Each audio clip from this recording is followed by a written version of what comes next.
footsteps of my King. Been telling you boys for years, light beer, it's a gateway. Stick with whiskey. Okay. I've heard from a few of you about this clip. Should say a few things up front. I've been to some of Mark Driscoll's events back when they were Acts 29. Really appreciate the guy's teaching. We have a lot in common. I think about the same age.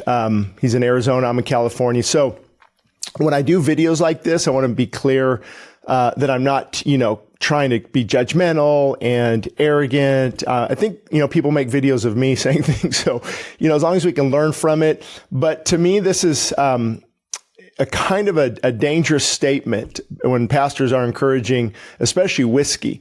And I, if Mark would want to do a podcast, I'd love to talk about it. But there are a few different dynamics, so I need to set it up a little bit.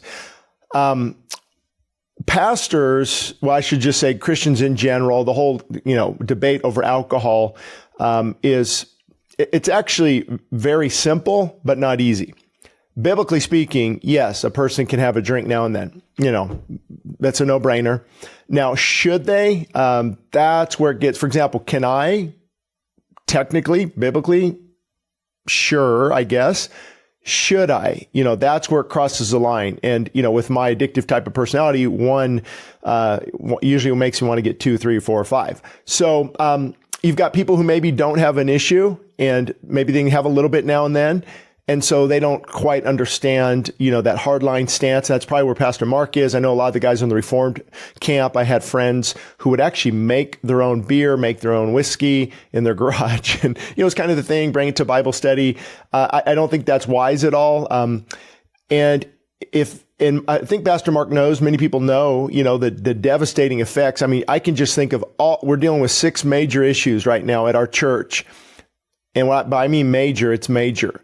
And all of them alcohol related, divorce, DUI,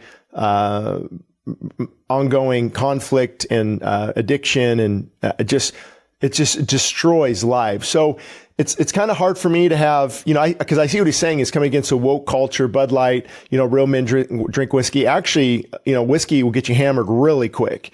And, to me, it encourages alcohol. But again, it's a catch-22. It's a double-edged sword. And I've known those people over the years that can have one, now and then. They don't make it a big deal. They don't talk about it. There's no issue. But if you find yourself, having, 1 or 2 every night, becomes an issue, and you're feeling it, that's why, can I have a beer? Well, if it's an IPA at 8%, you're feeling that thing. And so, to me, and we can get into the Jesus' teaching on, wine and what he did, and just research it. The wine back then, I guarantee, was about 2%, mixed with a lot of water. Alcohol content was low. They would compare strong drink with, wine, and now our wine at 12%. I mean, people get hammered much, much easier. And it's more socially acceptable in the sense that, crossing that line is no big deal to some people. Well, I didn't get too hammered. I didn't get too drunk. The moment you start to feel it, and now that spiritual, that's why I believe it. That's why it's called spirits. There is a spiritual ramification here. As soon as you start to feel it, now you're no longer in control, and that alcohol is gaining control. Now, if you could just have, a whiskey, man, I remember Wild Turkey, Jim Beam, Jack Daniels, and you just have even a little bit, you're feeling it, mix it with Coke. I mean, so I honestly just don't understand this video, other than the fact that, it is pretty cool. It's against the woke culture, real men drink whiskey. It's kind of edgy. That's what Mark's known for. Very witty guy, very edgy. Love how he's speaking out against the woke culture. So personally have nothing against him. I know people who are part of the Acts 9 movement. I know what happened kind of at Mars Hill, and on one hand, strong leaders like himself, like myself, James McDonald, just strong type A leaders. There's thousands of us. We've got to be very sensitive and humble and broken, and spending that time with the Lord and being broken before God, because, you have to offset that strength and that type A personality, where other pastors that are very mild and meek mannered, and they need to get a backbone. They need to step up to the plate and hit the ball out of the park. So anyway, just want to comment on this on a quick podcast. personally don't think it's a good idea at all. I don't know how many people could stumble from this. I remember back at, this is going back probably 2012, I was invited to Acts 29 and, an event up in southern, I think mid California, maybe underneath, like by San Jose area. I can't recall exactly, maybe under San Francisco. And all of us pastors were encouraged to go to a local pub afterwards. And I know some people got pretty well lit up there. And could I have stumbled, and had too much if I had went? And so I think those opportunities, we're getting to a place in our culture and society where if you want to enjoy something and you have a problem, great. But I would really encourage you not to post on social media, especially if you have a large reach. Even if you're on Facebook and, hey, we're enjoying this wine tasting. What about this Christian that looks up to you and they're like, yeah, maybe I can have a glass of wine. And, that's how it could start. I remember it was 2001. And I hadn't drank for a year. I'm not into it anymore. And my mom goes, even my mom, we've talked about this. She's passed away now.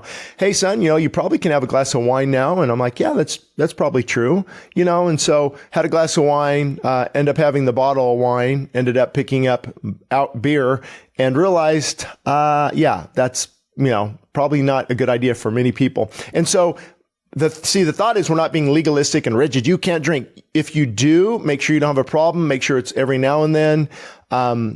Signs of alcoholism, number one, do you want it often? Do you need it? Do you want it? Do you need it? Now, it's not necessarily how much. I mean, obviously that plays a role, but do you need it at night? Do you need a couple drinks to relax you? And there's functioning alcoholics, there's weekend, warriors, there's full blown drunks. There's just everything in the middle. And so you got to be very careful to cross that line. And I know I started at 12 with alcohol in the homes of parents of my friends. Again, Jim Beam, Wild Turkey. We just drink some and then pour some water in it so that his dad didn't know. We did this a lot from when I was 15, 16, 17, 18, 19. And so if it's not in the home, it's not encouraged. I'd rather err on that side because it's too dangerous out there. And there's too many ramifications that can happen. But again, all of us are susceptible to falling and sinning. And if it wasn't for the grace of God, there go I. But, I just think, it's not a good idea. Let's hear this again. Been telling you boys for years, light beer, it's a gateway. Stick with whiskey. Been telling you boys for years, light beer, it's actually a gateway. Whiskey Stick with whiskey. Is more of a gateway than the light beer. So anyway, hope that helped. If you need help in this area, my book, Help, I'm Addicted. Help, I'm Addicted.